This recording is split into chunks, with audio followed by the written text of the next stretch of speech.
I just kept trying to hold on until it was too late. And I dug myself in a very deep hole that was very hard to get out of until I had people surround me and say, hey, girl, we're going to pick you up and we're going to dust you off and we're going to figure this out. Welcome to the Nonprofit Leadership Podcast with Rob Harter. I'm Lena LaRue, based currently in Mexico, and I'm a listener just like you who cares about the nonprofit world and the people leading it. If you're looking to learn and grow as a nonprofit leader, you're in the right place. Thanks for listening. Now, here's Rob.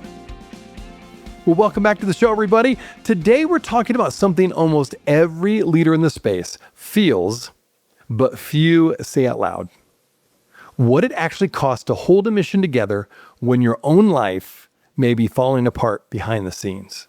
You know, we talk a lot in the nonprofit and social impact sector about vision and strategy and fundraising and impact metrics, right? I've had a lot of people on my show talk about those very things, and they're really important topics.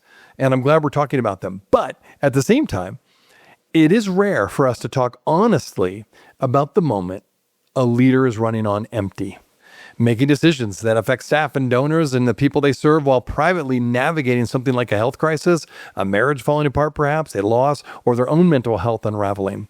Well, my guest today has lived that. She will share what it actually looks like, the early warning signs she ignored, the decisions she made when she wasn't at her best, what she did and didn't do, and what she did and didn't tell her team, what it taught her about the difference between leadership that looks strong and leadership that actually is sustainable. So if you've ever felt like that you were holding your organization together while quietly falling apart yourself, this conversation is for you. As always, thank you so much for tuning in. And now on to my interview with Ashley Stallings.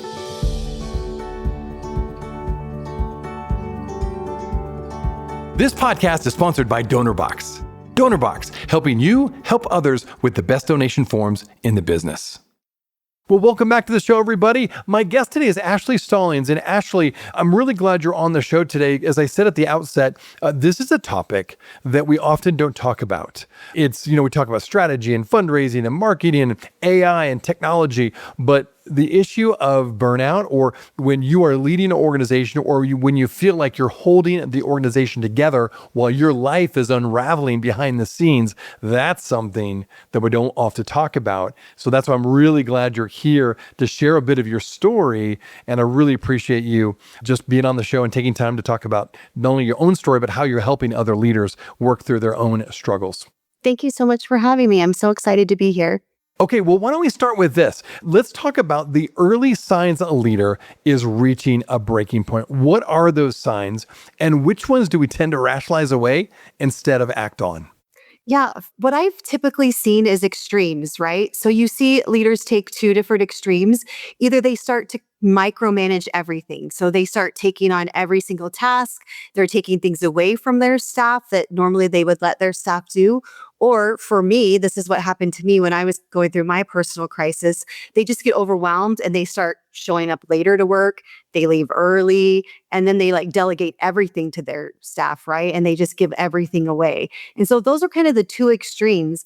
And I think for me, what I did is I was just rationalizing, well, I founded this place. I deserve a break. I've paid my dues. It's okay. And my staff kind of bought into that, right? They bought into that. They're like, oh yeah, she's paid her dues. We'll just keep taking on more and more and more.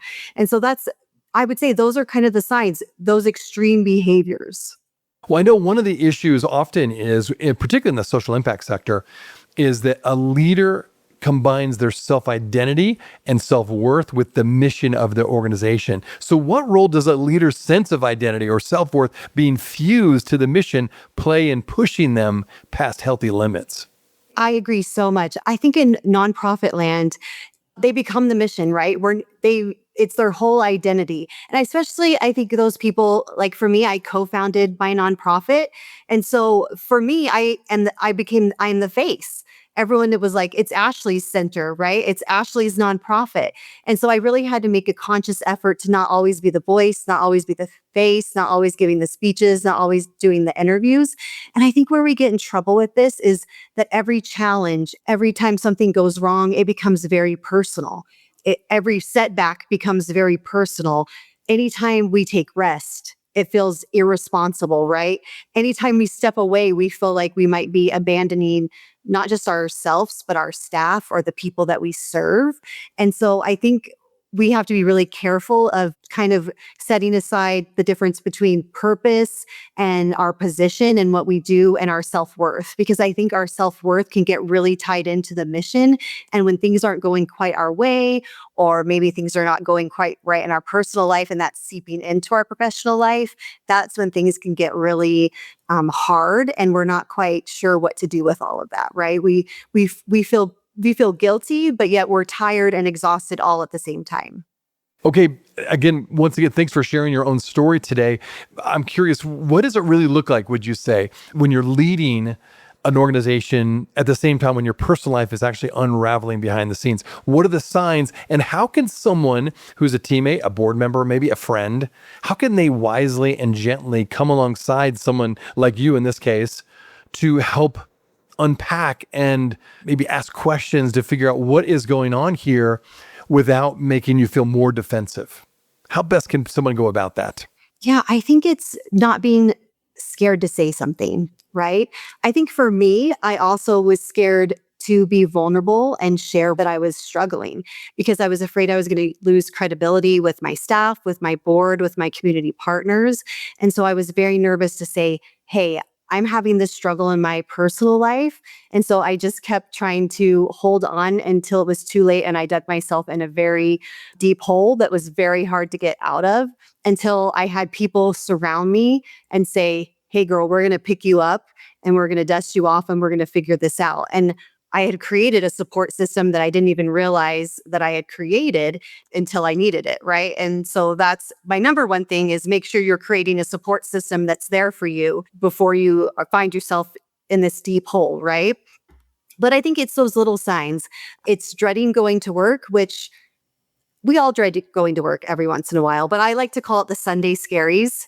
Like on Sunday when you're in bed and you're like, I don't want to go to work, but it's happening often, right? It's you're exhausted and sleep is not solving it, right? It's things like you've lost joy in everything, not just your work, but even when you go home, it's like, I can't find joy in anything. It's things like that. It's seeping not just into your personal life, into your professional life. And so it's just having that radar on, are these little things happening more and more often? And so it's being aware of that. And so I always think these are things you need to be training your board on too. I think your board needs to be involved in this because I don't know if staff is always going to pick up on it or be brave enough to say something to an executive director or a leader, but a board needs to be trained and be aware of that kind of stuff too. Because for me, I wasn't brave enough to say to anyone I'm struggling because I didn't want to ask for help. Helpers are really bad at asking for help. And so who's above me? Who's supposed to be watching out for me? And for me, it was my board because I didn't have a co-director. I didn't have anybody else next to me at a leadership position. It was me. And so I think really cluing your board in on burnout, secondary trauma, all of those things, your board really needs to be involved in those sort of things. Okay, well, as you kind of mentioned it already, when it came to your own personal experience, who did you end up reaching out to for support, and why was it so hard to ask for some support? Well, that's the thing is I didn't. So don't do what I did. A little bit of my story is my marriage of 19 years had fallen apart. I found myself a single mom of two little kids. My agency was hanging on by a thread. We were barely hanging on.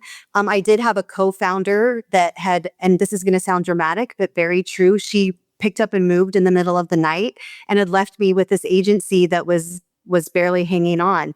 And I had written my resignation. I was like, I can't do this. And like I said, it was people that I had built a relationship with. So it was my board president. It was other executive directors that did victim services. So people not in my agency, but other executive directors who came to my rescue. It was other community partners and mentors that said, nope, we know you. We know your impact. We know your skills. And we're going to help pick you up and we're going to fix this. And that's what saved me. That's what helped me pick the pieces up and bring my agency back to where it was. And I looked at my staff that day and I said, we are never going to get back to this point, and we're going to set up systems now, because I didn't set up systems. I said, we're going to set up systems now, so we're never going to get to this point again where I'm burnt out, where I can't lead, and where you're burnt out and you can't show up for the people we need to be showing up for. And so that's really the thing I would say is you set up your support system, and you do need people outside of your organization too. So if you have executive directors that do similar work to you, make sure they're there, because you sometimes need voices outside of your organization who understand the same work that you're doing that can be that voice as well. So I would say mentors, other leaders that do similar work, board members, just trusted people that you can go to and say, hey, I'm struggling. Can you help me here? I was just lucky that they picked me up even though I didn't ask. Yeah. Okay, so certainly it's really difficult, isn't it, when on the one hand, leaders don't want to have just spread out all their, dirty laundry, so to speak, right? And just share about all their personal problems as their leader or at a staff meeting or whatever. There's an appropriate amount of disclosure, right? And what you can share. But at the same time, there's also another problem where I probably see this more often, where leaders aren't willing to share anything. In other words, they're not willing to be vulnerable. They're not willing or ready to share that they're really hurting, that their life really is kind of falling apart. They're struggling with a health crisis or whatever it is. So how have you found leaders can find that healthy balance between, on the one hand, being open enough to share and be vulnerable, because I think that's powerful, but on the flip side, not just using every single opportunity at staff meeting or a one-on-one or a board meeting to share all of their problems that are going on in their personal life? Where do you strike that balance? I agree with that so much. I think setting a culture of truth telling and transparency is so important in an organization, because then it allows your staff to also be truth tellers and transparent about what's going on with them. And especially in the work I do, we work child abuse cases, right, with clients. And so it's heavy work. And so I need my staff to be able to come to me if they're struggling, because we have to show up at a 10. We can't show up not at a 10 to help the people that are in front of us. And so but definitely not oversharing, right? And I think people have to understand that leaders are also human. We are human. We have personal lives. We aren't perfect. We don't have to pretend, but we don't have to overshare. And so I think also setting up systems too, where I think also succession plans too can also have pieces in there where if you do need to take 2 to 3 weeks off to take care of some personal things, that's okay. I have a paragraph now in my succession plan that says that. If you need to take 2 to 3 weeks off as a policy and a procedure to take care of some personal things, then we will do that. I have an open door policy that if you need a couple weeks to take care of some things, that's okay. We did not have that before. And so I think for them to know that as a leader, I have that for me, I have that for them, it's available to everyone in my office. That just creates a psychological safety that I think any business really needs, but especially I think in nonprofit land and what we do, we have to have that psychological safety to show up every day and do what we do. And so definitely, I don't share nitty-gritty details. I don't think any of us do, but we never want to pretend as leaders. I think we have to be vulnerable and have to let our staff know we're also human. I think being a leader is lonely. I think it does have lonely moments, but I think when you isolate yourself, then that's where it becomes a slippery slope. And so isolating yourself from your staff as well, that's a slippery slope sometimes. We'll be right back. Are you looking for an easy and effective way to boost your nonprofit's donations? Well, look no further than DonorBox, the online fundraising platform that streamlines your fundraising efforts, maximizes donations, and simplifies giving for your supporters. With DonorBox, you can create beautiful donation forms, accept digital wallet payments, track donations, and send auto receipts. And the best part? There are no setup or monthly fees and no long-term contracts required. So what are you waiting for? Visit donorbox.org today to get started. That is www.donorbox.org.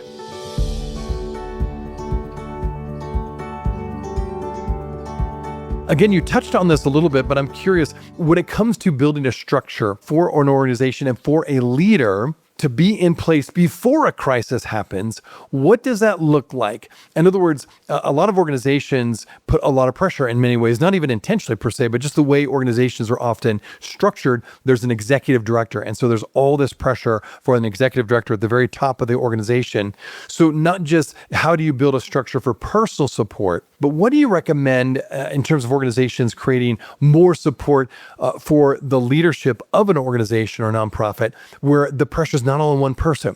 Here's an example I was thinking about. I've had a couple of people on my show a couple of years ago, in fact, where right after COVID, we saw a little bit of a trend line this direction where people during COVID, of course, they realized, I'm not going to keep doing this job. It's just stressful. It's burning me out. I don't want to do it. And I'm going to stop doing it. So you saw a big wave of people leaving their jobs, not just the nonprofit sector, but in almost every sector. But one of the things I saw is a small trend again. It didn't become this huge trend, but in the nonprofit world, a lot more people began exploring creating a co-executive director partnership or a co-director role where you have two people in charge so that there's not just one person, right? Where all the weight of that organization is on one person's shoulders. So talk about that. In light of that, what do you recommend organizations do to really provide that support so that that one solo leader doesn't feel like there's all this pressure on themselves? And I agree. I think I do see a lot of co-directors now, and I didn't put together that it was a COVID thing, but there is a lot more co-director nonprofits around here, so that makes sense. I also do think you do have to have a second in command, right? So even if it's not a co-director, like at my agency in our succession plan, there is someone that I am always mentoring below me, right? We affectionately call it the hit by the bus policy, right? Like if I was gone tomorrow, there's got to be someone else. And so, I do have a second in command that, obviously if I needed to step away for an extended period of time, no matter what that was for, she could step in. Also board members that could step in the day-to-day operations if I needed them to. So we always have someone on the board that understands the child advocacy world. I also have business people on my board. I also have different, that don't understand the world as much, but I think having someone on your nonprofit board that understands the day-to-day runnings, just in case someone does have to step in from your board, is very important as well. So have someone on your board that understands the day-to-day runnings as well. So if you do need someone to step in that way, I think it's simple systems in place, practices. We partner with our local lake where we don't have to have a pass, but between cases, my staff can walk around the lake if they need to just do a quick walk, like things like that. And so it's just putting policies in place of like, hey, if a case hit you funny, come talk to me. You can go walk around the lake really quick. It's just simple things that the staff knows, that I know, that we can do to make sure that we're taking care of ourselves. And we put those systems in place. And like I said, the open door policy, if something hits you funny, you need the rest of the day off, no questions asked, you get the rest of the day off. So it's just simple things like that. And that goes for me too. My staff knows that. I can go to them and say, I need the rest of the day off. And they know that that's okay. And it doesn't scare them. They understand that this work is also heavy for me. Well, again, I really appreciate you sharing a bit of your personal story today. What did navigating this personal crisis teach you about healthy boundaries and creating sustainable leadership? Yeah, I think after, my personal crisis and all of that, it was a quick learning curve in boundaries, right? I think I wasn't always good at boundaries. Once again, I don't think that's unique to many helping professions. I think we're not so good at boundaries. I think we get into helping professions because we want to help people. And I think for me, it was this is probably similar to a lot of people. I would go to work and help people, and then I'd come home and I also would have a hard time saying no to my neighbors and to my church group and to my, to all the other people as well. And so I was just always helping, and I wasn't ever thinking about myself ever. And that leads to a lot of burnout in a lot of different areas. And so definitely after I kind of went through my crisis of trying to figure out what I needed to do to make sure I was okay, my agency was okay, my staff was okay, my family was okay, all of those things. It was a quick learn in boundaries. And I learned very quickly that that is actually a very kind thing to do, and that clarity is kindness. And I always say this, and I say this in a lot of my speaking engagements and trainings, is that if you always say yes, your yeses start to lose value. So learned that I need to really think about my yeses. And I learned with my agency too. I always tell this story as well. We work child abuse cases, and we'd started saying yes to everything because you kind of become the kid people, and we live in a rural area, so we become the kid people. And we found ourselves being the car seat people. We sent people to get trained to do car seats. I don't know why, because we said yes to everything. And so it was like we had to figure out, no, what's our actual mission? And it's working child abuse cases, not putting car seats in, And so it's those sort of things. What is our mission as an agency? And then also for me, when does my phone turn off? When do my emails turn off? When do I have time for me? What are the things that bring me joy in my life so that I can fill my cup so I can show up on Monday at a 10 for my staff, for the clients and the kids we serve? And so I really think that boundaries aren't selfish. It's really a stewardship and a part of your leadership, because that's a quick way to spiral, is if you're saying yes to everything. I think for your agency and your mission, it can get you really far off from your mission, but also for yourself, right? And then you can't show up in the way you want to show up. So for my listeners that right now are listening to this podcast episode and they recognize they're right in the thick of it right now. In other words, they, as they're listening, realize their personal life is unraveling and they're trying to keep their organization running. They're trying to hold the organization together. What would you say to that one person who's listening today who really needs some encouragement, needs some steps of what to do if that is where they find themselves? What advice would you give them if you were coaching them today? I mean, I would say, the warm and fuzzy is you're not alone, that it happens to every leader. Every good leader has a moment. And prepare now, set up systems now. It's not too late. I mean, I think people don't need perfect leaders. I think that's the good news. The good news is people don't need perfect leaders. And I really think sometimes the most courageous thing a leader can do is not carry it all, but find those support people in your life so that you can stay in it for the long haul. Because that's why we get into this business, right? We get into this business because we want to help people. We want to be in it for the long haul. So be brave. If you're struggling, speak up, because I promise you there's more people that understand what you're going through than you think. And there's people that want to help you. So leaders don't have to be perfect. It's okay.